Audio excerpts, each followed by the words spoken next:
7절까지만 같이 보시겠습니다. 16장 5절로 7절까지 같이 합독하겠습니다. 내가 마게도냐를 지날 터이니 마게도냐를 지난 후에 너희에게 가서 혹 너희와 함께 머물며 겨울을 지낼 듯도 하니 이는 너희가 나를 내가 갈 곳으로 보내어 주게 하려 함이라. 이제는 지나는 길에 너희 보기를 원하지 아니하노니 이는 만일 주께서 허락하시면 얼마 동안 너희와 함께 머물기를 바람이라. 아멘. 제가 예전에 그 부목사 사역을 할 때 대신방 기간 중이었어요. 여러 가정을 다 신방을 하고 이제 교회 돌아와서 지친 몸으로 사무실에 좀 앉아 있는데 모르는 청년이 한 명 사무실로 쓱 들어와요. 그래서 그 사무간사에게 목사님 한 분 안 계십니까? 상담을 좀 하고 싶습니다. 그래요. 근데 그때 저는 상황이 아무 말도 안 하고 싶은, 계속 신방 다니면서 말하고 이제 와서 아무 말도 안 하고 싶고 가만히 있고 싶은 그런 상태였는데, 그때 마침 사무실에 다른 목사님들은 전부 사역을 나가시고 저만 남은 거예요. 어쩔 수 없이 제가 그 청년하고 앉아가지고 얘기를 하게 됐어요. 한참 얘기를 듣다 보니까 그 상담의 내용이 지금 뭔가 답을 줄 수 있는 내용이 아니에요. 그리고 또 들어보니까 앞뒤도 맞지 않아, 두서없이 막 말을 하는 거예요. 이게 계속 듣고 있다가는 안 될 것 같아가지고 적당히 제가 잘라서 이제 그 청년을 돌아가게 했어요. 이제 그 뒤로도 이 청년이 몇 번 더 왔어요. 그리고 이제 저 가면을 텄기 때문에 저를 찾겠죠. 그리고 한 번은 또 음료수를 가지고 찾아오기도 하고, 또 어떨 때는 그냥 왔다 인사만 드리고 가기도 하고, 이렇게 몇 번을 그렇게 했습니다. 한참 지난 후에 보니까 어느 날 이 형제가 안 보이는 거예요. 문득 이제 찾아오지 않는다라는 생각이 들어가지고 궁금해서 전화기를 들고 전화하려고 했더니 제가 그 형제의 전화번호를 모르고 있는 거 그때 이제 알았어요. 형제와 상담을 하면서 아마 그게 있었겠죠. 저 친구는 얘기할 때 상당히 인내가 필요하고 오랜 동안 상담을 해야 되겠구나. 또 그리고 관심을 주면 줄수록 일단 내게 좀 부담이 있을 수 있겠구나. 그 청년 말고도 할 사역들이 너무나 많기 때문에 제가 그런 게 아마 은연중에 있지 않았나. 그래서 몇 번을 만났음에도 형제의 연락처 하나를 물어보지 않았던 거죠. 나중에 이제 그 모습처럼 그런 저의 모습을 보고 부끄럽기도 하고, 또 그 청년은 지금 어떻게 지낼지 여러 가지로 힘들어하고 또 감정적으로 정신적으로 힘들어 했었는데 어떻게 지냈는지 궁금하기도 합니다. 근데 그런 저의 모습을 볼 때에는 미안하기도 하고 또 이기적인 저의 모습을 보기도 했습니다. 근데 보통 우리들이 그렇지 않아요? 복잡하고 오랜 시간을 들여야 될 문제가 내 앞에 있을 때 그게 또 나하고 직접적인 문제가 아닌데 나는 지금 바쁘고 힘들면 우리는 어떻게 해요? 보통 적당히 선을 두고 피해요. 웬만하면 별로 엮이고 싶어 하지 않아요. 내 일이 아니니까. 지금 오늘 본문이 이제 고린도전서 16장 마지막 장입니다. 바울이 이제 끝맺음에 인사말을 해요. 바쁘기로 말하고 힘들기로 따지면 바울같이 바쁘고 힘들었던 사역자가 없을 정도입니다. 다른 사도들은 그냥 그 지역에서 사역을 했어요. 바울은 계속 옮겨 다녔어요. 그리고 많은 고통도 당했어요. 그러면서 또 옮겨 다니는 곳마다 가정교회를 세우면서 그 교회의 문제들에 대해 편지도 쓰고 또 사람도 세우고 권면도 하고 성도들로 훈련시키고 그러면서 자기 밥벌이도 했어요. 너무 바쁘고 신경 쓸 게 많은 게 바울이었어요. 그리고 고린도 전서를 쭉 하다 보니까 느껴지는 게 교회 가운데 고린도 교회만큼 많은 문제를 가진 교회도 없어요. 한두 문제가 아니에요. 단순히 교리적인 문제뿐 아니라 윤리적인 문제, 또 제사의 문제, 또 리더십에 대한 문제, 심지어는 이 바울의 사도성에 대해서 이의를 제기해서 바울로 하여금 대단히 불편하게 만드는 일들도 있었어요. 그러니까 골치 아픈 문제들이 너무나 많아요. 보통 이러면 제 같으면 서신서로 쓰고 편지를 써서 이렇게 해라 하고 그냥 끝낼 법도 해요.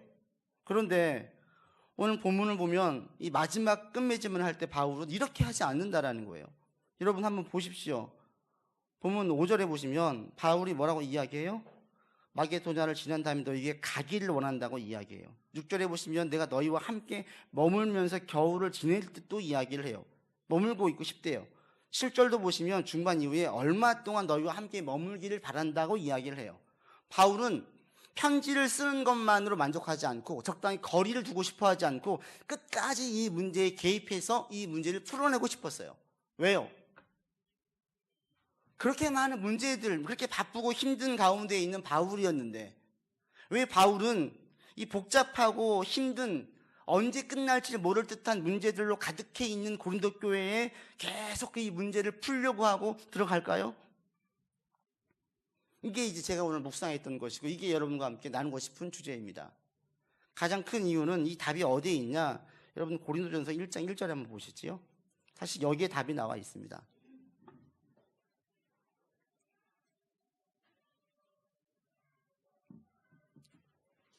같이 한번 읽어보죠. 1장 1절. 하나님의 뜻을 따라 그리스도 예수의 사도로 부르심을 받은 바울과 형제 소스데데는, 바울이 사도로 된 것이 누구의 뜻이라고 이야기합니까? 하나님의 뜻이라고 그래요. 내가 지금 사도로 서 있는 것은 나의 의지와 나의 뜻으로 된 것이 아니라 하나님이 세우셨대요. 이것은 사도 바울에게는 일관된 모습이었고요. 이것이 사도 바울 전체의 모든 사역과 사람들을 만날 때, 교회를 세울 때에도 동일했어요. 바울이 사도됨은 하나님의 뜻이었어요. 하나님이 세우셨어요. 사역도 마찬가지입니다. 사람을 세울 때에도 이 사람을 하나님께서 만나게 해주셨고 하나님께서 지금 세우게 만드시는 거예요. 교회를 세울 때도 마찬가지였습니다. 바울이 계획을 세워서 교회를 세우는 것이 아니라 하나님께서 지금 이 자리에 이 교회가 서도록 인도하셨고 자기는 거기에 쓰임받은 것 뿐이었어요.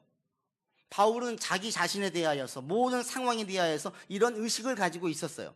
이것이 바울로 하여금 고린도 교회를 그냥 두지 못하게 만들었어요.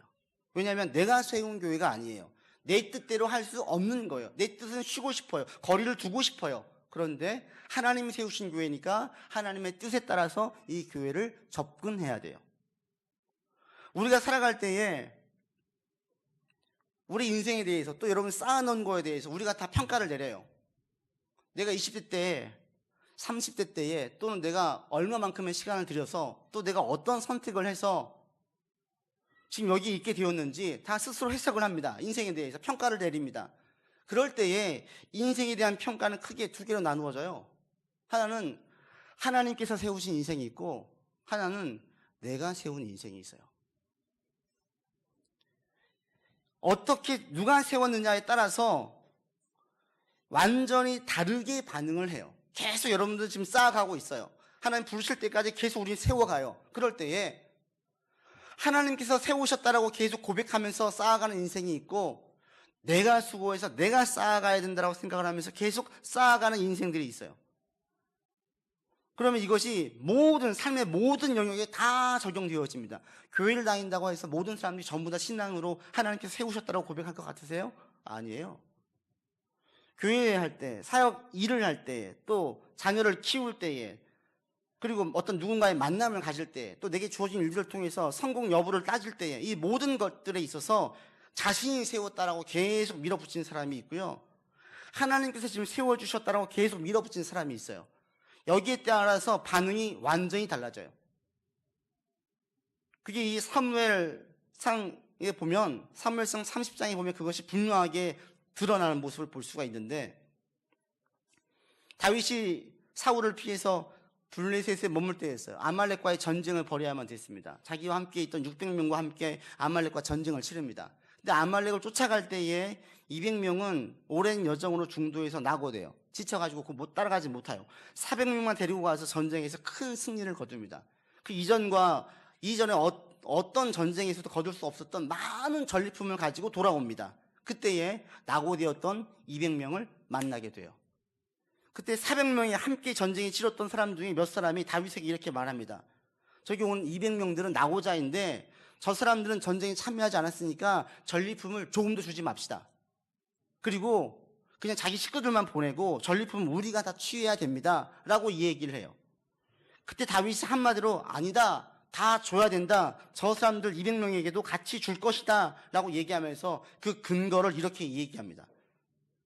나의 형제들아, 여호와께서 우리를 보호하시고 우리를 치러 온 그 군대를 우리 손에 넘기셨은즉 그가 우리에게 주신 것을 너희가 이같이 못하리라. 이렇게 말하면서 같이 나누어줘요. 여호와께서 보호하셨다. 여호와께서 우리에게 넘기셨다. 여호와께서 우리에게 주셨다. 이게 하나님이 세우신 인생이에요. 하나님이 주신 승리예요. 똑같이 전쟁을 치렀는데 다윗은 전쟁을 치르면서 이 큰 승리를 보면서 하나님께서 주신 승리라고 고백을 해요. 내가 받은 게 아니라 하나님이 주신 승리였어요. 근데 그 중에 몇 사람들은 자신이 받은, 자신이 수고해서, 자신이 치열하게 전쟁에서 얻은 승리라고 고백을 하는 거예요. 그러니까 거기에 따라서 결과가 달라요. 우리만 수고했으니까 우리가 취해야지요. 200명은 수고하지 않았으니까 저 사람들에게 안 줘야지요. 오늘날 어떻게 돌아가요, 세상이? 다 이렇잖아요. 제일 많이 수고한 사람에게 제일 많이 줘요. 지난번에 월드컵 끝난 다음에 제가 궁금해서 월드컵 1등 결승한 팀에 1등한 팀에게 얼마나 나가나 봤더니 430억이 나간대요. 그럼 그 430억이 가면 거기 참여했던 23명의 선수들에게 똑같이 나누어 줍니까? 절대 그렇지 않아요. 계속 시합에 뛰었던 사람들에게 제일 많은 걸 주고요. 차등을 줘요. A, B, C로. 후보로만 있었던 사람에게 제일 적게 줘요. 거기에 대해서 아무도 이의를 제기하지 않아요. 그러나 훈련은 똑같이 했어요. 마지막 경기까지 같이 했어요. 그럴 때에 상에 대해서는 나눠요. 차등을 줘요. 이게 세상의 보편적인 가치고 상식이에요. 그런데 바울은 이 상식을 따르지 않습니다. 왜요? 하나님께서 붙여주셔서, 하나님께서 넘겨주셔서, 하나님께서 우리를 보호해주셔서 이 많은 것들을 거두었기 때문에 함께 하다가 낙오된 사람들도 똑같이 나눌 의미가 있다. 우리가 수고해서 이 전리품을 다 얻은 것이 아니라는 거예요. 그러니 공동체의 성을 가지고 있었던 모든 사람들에게는 공평하게 나누어 주는 것이 하나님 보시기에 옳대요. 하나님께서 세우신 인생과 내가 세운 인생이 이렇게 결과에 다르게 반응을 해요. 하나님께서 세움받은 인생은 교회를 나올 때, 사회를 할 때, 직장 생활을 할 때, 가정 생활을 할 때에 성공에 대한 평가를 내릴 때에도 다 이렇게 나와요. 반면에 하나님께 세우신 것으로 아니라 내가 세운 것으로 여기는 사람들은 완전히 다르게 나옵니다. 교회 생활할 때도 어떻게 생활을 해요? 내가 택한 교회예요. 내가 택한 교회. 하나님이 인도하신 교회가 아니에요. 그러면 마음에 안 맞으면 그냥 안 가요. 교회를 막 옮겨요. 지금 철새교인이 많잖아요. 이건 신앙적으로 대단히 안 좋은 거예요. 어느 교회를 간들 내 마음에 쏙 맞는 교회가 어디 있어요. 마음에 맞지 않는 것, 내 마음에 부합하지 않는 것을 맞춰가면서 그게 훈련이거든요. 근데 훈련을 안 받아요. 내 마음에 안 맞으면 다른 교회로 가요. 또 안 맞으면 또 가요. 또 가요. 철새교인도 이제 이 체질화되어져 있어요. 조금만 내 마음에 안 맞으면 그냥 교회로 옮겨버리는 거예요. 이게 왜 그래요? 내가 택한 교회니까. 하나님께서 만약에 저에게 환상 가운데 음성으로 그 교회가 네 교회다 그러면 못 떠나죠. 힘들어도 못 떠나죠. 오늘날은 이런 의식들이 많이 사라졌어요. 이것이 신앙적으로도 대단히 부정적인 영향을 끼쳐요. 뭐냐면 내가 택한 교회라는 거예요. 내가 택한 교회. 하나님이 인도한 교회가 아니라는 거예요. 사역을 할 때도 마찬가지예요. 내가 택한 사역은 기분과 감정에 따라서 사람들의 반응에 따라서 다르게 보입니다. 사람들이 막 칭찬해주고 좋아해주면 막 해요. 사람들 반응이 없고 아무도 주목하지 않는 그냥 보기에 그냥 수고했어 이렇게 끝날 일은 안 하려고 해요. 자기가 택한 거예요. 내가 택한 거예요.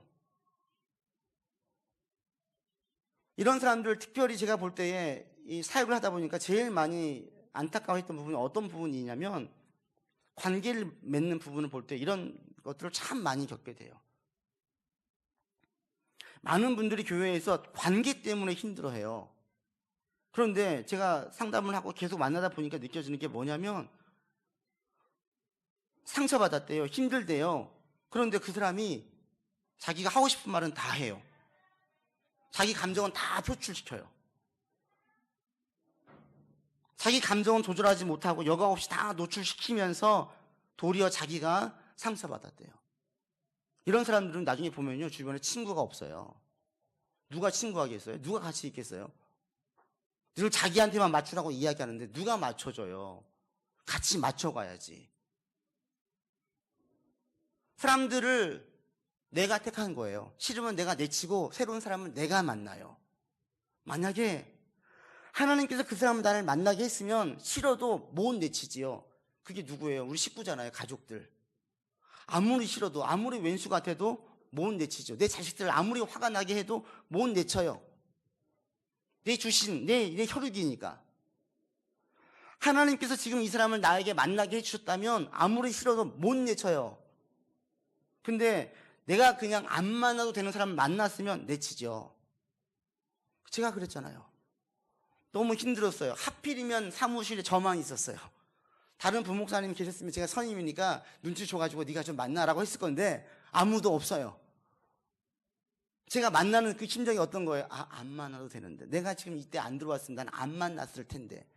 하나님이 인도해서 지금 만나겠다는 생각을 가진 것이 아니라 그 당시에는 안 만나도 되는 만남을 제가 하고 있다고 생각을 드니까 너무나 무책임하고 너무나 불성실하게 그 친구에게 대해 있던 거예요. 진지하게 대하지 않았어요. 그 아픔을 저의 아픔으로 받아들이지 않았어요. 그러니까 그 친구 전화번호도 묻지 않지요. 근데 가끔씩 저에게 이 사람은 지금 내게 주신 사람이야 라고 느껴지면 아무리 제 속을 긁고 아무리 화를 나게 해도 참아요.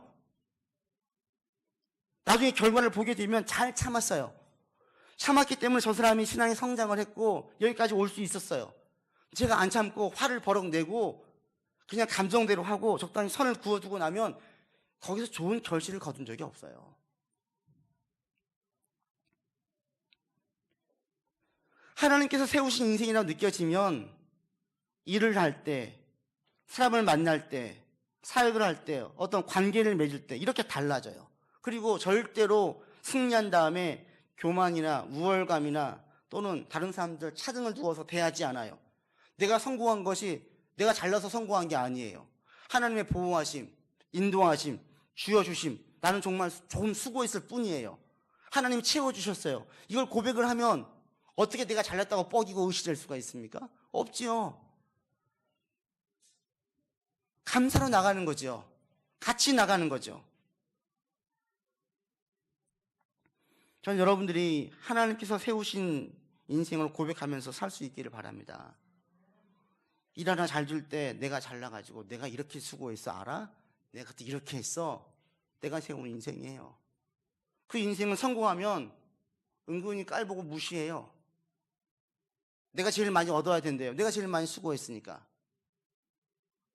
하나님께서 세우신 인생은 이렇게 가지 않는다라는 거죠. 여러분 한번 살펴보십시오. 지금 여러분 삶에 있는 모든 만남, 관계, 상황, 어떤 결과물들, 이 모든 것들이 하나님이 인도해 주셨다라고 느끼십니까? 아니면 다 내가 택해서 여기까지 왔다라고 생각을 하십니까?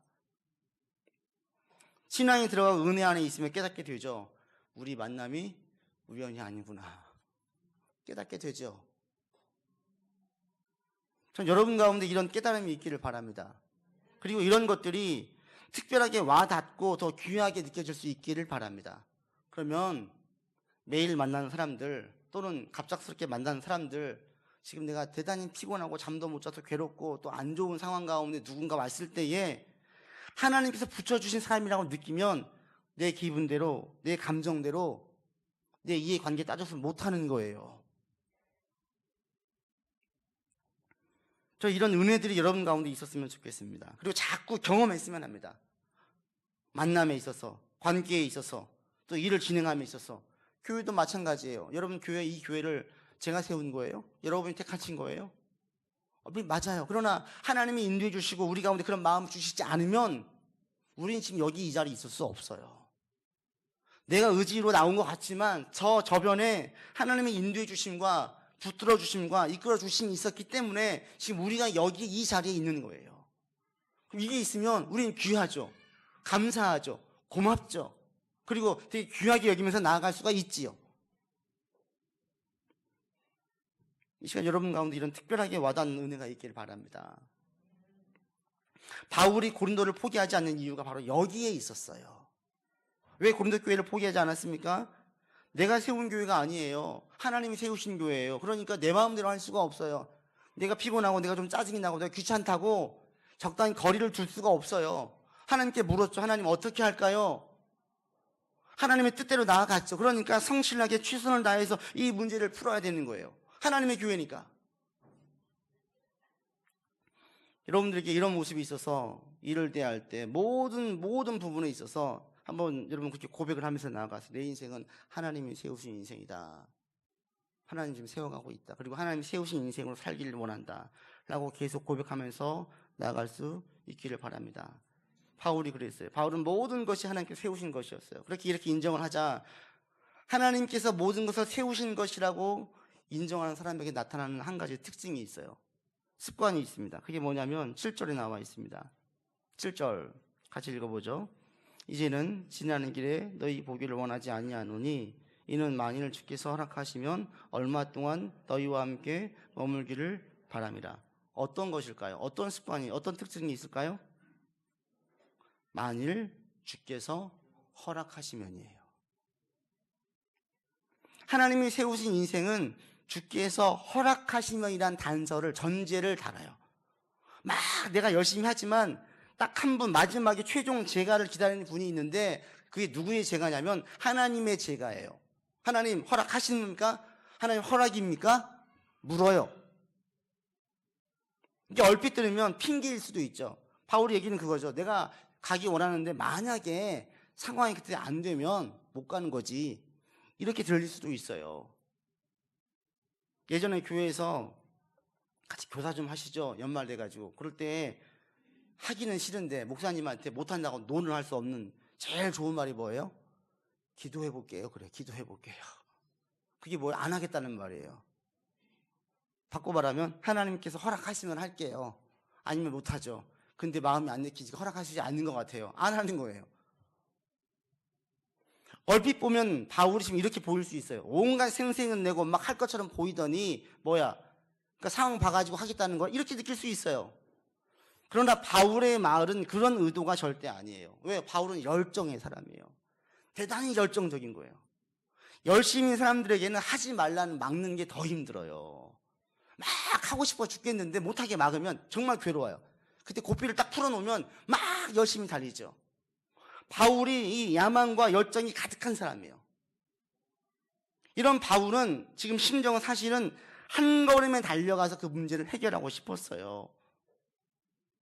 자기 사도성의 의의를 제기할 때 바울이 고린도전서 4장 19절에 이렇게 얘기합니다. 내가 너희에게 속히 나아가서 교만한 자들의 말이 아니라 오직 그들의 능력을 알아보겠다. 나의 사도성을 이의를 제기하는 사람들이 있는데 그 사람들의 말로 내가 보지 않고 능력으로 보겠다. 내가 속히 가기 원한다. 근데 그 앞에 전제가 뭐냐면 주께서 허락하시면을 또 달아요.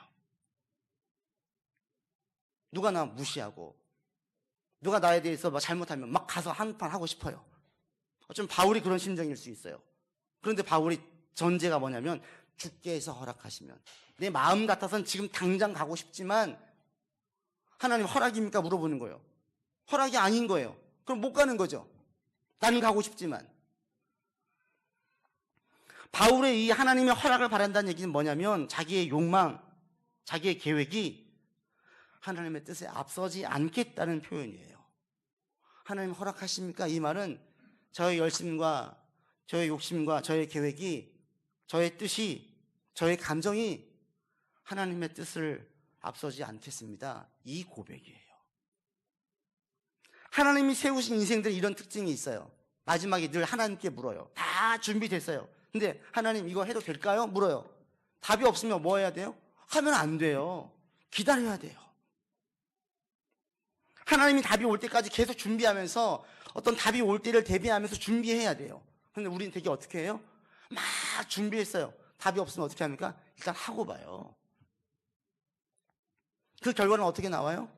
대부분 좋지 않습니다. 가장 좋지 않은 것은 신앙의 체질이 좋지 않습니다. 결국은 하나님의 뜻을 따르지 않고 자기 뜻을 따라가기 때문에. 여러분들 지금 어떤 일로 고민하고 있으세요? 어떤 것이 내 마음에 가득 차 있으세요? 하나님의 허락을 구하고 계십니까? 아니면 그냥 내 혼자 신이 나가지고 하고 있습니까? 여러분의 욕망과 여러분의 열심이 하나님의 뜻보다 앞서는 일은 일어나지 않기를 바랍니다. 왜? 그러면 반드시 후회하고 반드시 실패를 경험하게 되어져 있어요. 많은 후유증을 낳아요. 제발 좀 여러분의 지혜를 맹신하지 마세요. 제발 여러분 지혜가 최고로 똑똑하다고 여기지 마세요. 제발 하나님 좀 무시하지 마세요. 왜 가끔 여러분의 경험과 여러분의 지혜를 하나님의 지혜보다 앞서다고 생각을 하세요? 그러지 않고서 왜 여러분 뜻대로, 여러분 지혜대로 그냥 막 나가시는 거예요? 제가 상담을 하다 보니까 어떤 걸 참 많이 느끼냐면, 야, 사역자가 이야기할 때 듣고 따라하는 것도 복이구나. 이것도 아무나 하는 게 아니구나. 제가 상담을 해주면 어떤 친구들은 다 들어요. 근데 결국에는 자기 뜻대로 해요. 어떤 친구들 상담을 해주면 잘 듣고 이 말을 귀담아 듣고 따라가요. 제가 대단히 예뻐해준 자매가 하나 있어요. 이번에 아기를 낳았는데 청년 때의 일이었어요. 어떤 형제가 자기를 좋대요. 너무 좋아한대요. 들어봤는데 제가 좀 불안해가지고 지금 안 돼. 너 지금 결혼하면 안 돼. 무조건 1년은 만나봐. 제가 그랬어요. 근데 이 친구가 그 말을 귀담아 들은 거예요. 그 다음부터 목사님 며칠 남았어요? 지금 며칠 남았어요? 1년 되려면 며칠 남았대요. 저를 만날 때마다. 제가 했던 그 말을 잊지 않는 거예요. 제 얘기는 감정에 휩싸여서 결혼하지 말라는 거죠. 감정은 식으니까 결혼이라는 것은 대단히 신중해야 돼서 전체적으로 살펴봐야 된다. 감정을 무조건 업돼 있을 때 하면 큰일 난다. 그러니까 감정이 좀 가라앉았을 때에도 그 사람이 귀해 보이면 진짜다. 그런 의미에서 1년을 제가 뒀는데 이 친구가 저의 그 말을 귀담아 들은 거예요. 지금도 좋은 관계를 맺고 있어요. 지난번에 아기 낳아서 신방 다녀왔어요. 그 자매를 볼 때 느끼는 것은 참 듣고 따라하는 것도 아무나 하는 게 아니구나, 이걸 느꼈어요. 여러분, 하나님께서 허락이다 하면 하시고 허락이 아니라면 하지 않는 자 되기를 바랍니다. 교만하고 미련한 자들은 허락이 아닌데도 자기 뜻대로 나가요. 내가 여기까지 얼마나 준비를 했는데, 이거 안 하면 내가 얼마나 손해보는데 그냥 가요. 그리고 더 큰 손해를 봐요. 더 큰 손해를. 미련하죠. 자기의 지혜가 하나님의 지혜보다 앞서요. 뛰어나대요. 성경 말씀대로 살아가지고 망한 사람 본 적 있으세요? 성경 말씀대로 따라가지고 후회하는 인생을 있으세요? 전 본 적이 없어요. 성경 말씀대로 따르지 않고 걸러서 따라가니까 문제지. 그대로 따라보세요. 문제가 생기는지. 잘 되지 않을 수가 없어요. 사도 바울은 이게 몸에 밴 거예요. 사람 만나는 것도, 교회 사역을 하는 것도 하나님께서 하시는 것이기 때문에 자기 뜻대로 아니에요. 하나님 허락이십니까? 물었어요. 이게 습관이 된 거예요. 기분 같아서는 지금 당장 가고 싶은데 허락하지 않으면 안 가요. 저도 여러분들이 하나님께 자꾸 물어보실 수 있기를 바랍니다. 그럴 때 제가 볼 때 바울이 크게 택했던 하나님의 허락으로 여기는 것은 크게 제가 볼 때 세 가지예요. 한 가지는 말씀이에요. 말씀. 첫 번째는 무조건 말씀이에요. 성경에 기록된 것을 근거해서 하나님의 뜻을 따져보세요. 바울이 왜 힘써서 땅끝까지 복음을 증거하려고 했습니까? 하나님의 뜻이니까. 성경에서 모든 영혼들이 구원받는 것이 아버지의 뜻이니까 자기는 힘써 간 거예요. 성경의 근거에서 하나님의 허락을 기대했어요. 여러분도 일을 진행할 때 하나님의 말씀에 근거해서 하나님께서 정말 귀히 여기시는 그 가치 순서대로 일을 정해서 나가보세요. 일상적으로 가장 귀히 여기는 게 뭡니까? 가정이에요. 가정보다 중요한 게 있어요? 없어요. 근데 가정보다 앞서는 게 있으면 이것이 뭔가 하나님 뜻과는 어긋나게 간 거예요. 근데 우리는 막 뭔가 차 있으면 자식이고 아내고 남편이고 내 편이시죠. 그 나중에 10년 뒤, 20년 뒤 후회하지요. 자식이 부모를 찾지 않아요. 부모와 함께 있으려고 하지 않아요. 이런 씁쓸한 일들을 볼 때 과거에 쌓아온 10년, 20년, 30년의 삶이, 후회의 삶이 이 결과를 만든 거잖아요. 성경에서 가장 중요하게 여기는 것을 여러분 가장 중요하게 여기고 나가보세요. 이게 하나님의 뜻이에요. 첫 번째. 그 다음 바울이 때 했던 것은 상황으로 하나님의 뜻을 받았어요. 자기는 가고 싶어요. 그런데 상황이 안 되면 못 가요. 바울은 여기에서 한 열흘만 머물려고 했어요. 여기 왔는데 믿는 자들이 많아지고 사람들이 더 알고 싶어요. 그러면 3년 6개월 동안 머무는 거예요. 얼마 동안 머물지 언제 떠날지 몰라요. 여기선 오랫동안 머물고 싶었어요. 그런데 상황이 여의치 않았어요. 머물 수가 없었어요. 이걸 하나님의 뜻으로 받아들이고 옮겨갔어요. 바울도 계획을 세우고 갑니다. 계속 계획을 세우면서 옮겨가지만 여기서 얼마에 머물지는 정확히는 몰라요. 그때 가봐야 알아요. 상황이 흘러가는 것을 하나님의 뜻으로, 상황의 변화를 하나님의 뜻으로 여겼어요. 그래서 여러분들은 주변 상황의 변화에 예민하셔야 돼요. 둔감하시면 안 돼요. 지금 우리 가정이 어떻게 흘러가는지, 내가 다니는 직장이 지금 어떤 상황이 있는지, 내 관계를 맺고 있는 사람들의 상황이 어떻게 변화되어지고 있는지 예민해야 돼요. 거기에서 하나님의 뜻을 헤아려야 됩니다. 그 다음에 세 번째로 한 가지 더, 이것은 신앙의 선배들, 목회자든 신앙의 신실한 선배들이든 이들의 조언을 하나님의 허락으로 받았어요. 그래서 바울은 예루살렘 교회에다가 할례 문제를 건의를 해요. 이거 하나님의 뜻으로 받아들이겠다는 거죠. 그리고 바울은 실질적으로 디모데며 디도며 빌레몬이며 많은 개인들에게 하나님의 말씀처럼 막 써서 강하게 권면을 해요. 이거 하나님의 뜻이다. 내 뜻이 아니다. 왜? 바울이 권면할 때는 자기 이익이라든지 사심이 들어간 권면이 아니었어요. 철저하게 하나님 보시기에 오른쪽으로 권면을 했어요. 그러니 하나님의 뜻이지요. 저도 여러분들이 이런 방식으로 하나님의 허락을 자꾸 구하면서 일들을 진행할 수 있기를 바랍니다. 아멘입니까? 그러면 반드시 하나님께서 여러분의 가운데에 하나님이 세우시는 것들을 경험하게 돼요. 나는 한계를 얻으려고 수고했는데 하나님의 뜻으로 알고 했던 이 한계가 10개가 되고 100개가 돼요. 이게 성경의 원리예요. 겨자씨의 원리예요. 제발 내가 세우는 인생으로 살지 않기를 바랍니다. 내가 세우면 실수도 많고 허물도 많고 후회도 많아요. 또 자신은 교만해지고 다른 사람들은 우습게도 알아요. 그러나 하나님께서 세우신 인생은 그 마음에 은혜가 넘쳐요. 은혜가. 그리고 하나님의 마음이 내 마음이 돼요. 하나님의 성품이 내 안에 이식이 되어져요. 그리고 우리를 통해서 하나님의 영광이 나타납니다. 내가 내 인생을 세우는 인생이 아니라 하나님께서 내 인생을 세워가는 인생으로 다 서는 이 시간 예배드리는 모든 성도들 되기를 주의 이름으로 권면을 드립니다. 기도합시다. 하나님, 내가 세운 인생 되지 않기 원합니다. 하나님이 세운 인생으로 살아가기를 원합니다. 우리는 교만하고 완악해서 순간순간 내 지혜가 하나님의 지혜보다 앞설 때가 있고 내 열심이 하나님의 뜻보다 앞설 때가 있습니다. 이런 어리석은 우리의 일어남을 용서해 주시고 늘 하나님의 뜻을 가장 귀히 여기고 쫓아가는 인생 되도록 인도하여 주시옵소서. 우리 구주 예수 그리스도 이름으로 기도드립니다. 아멘.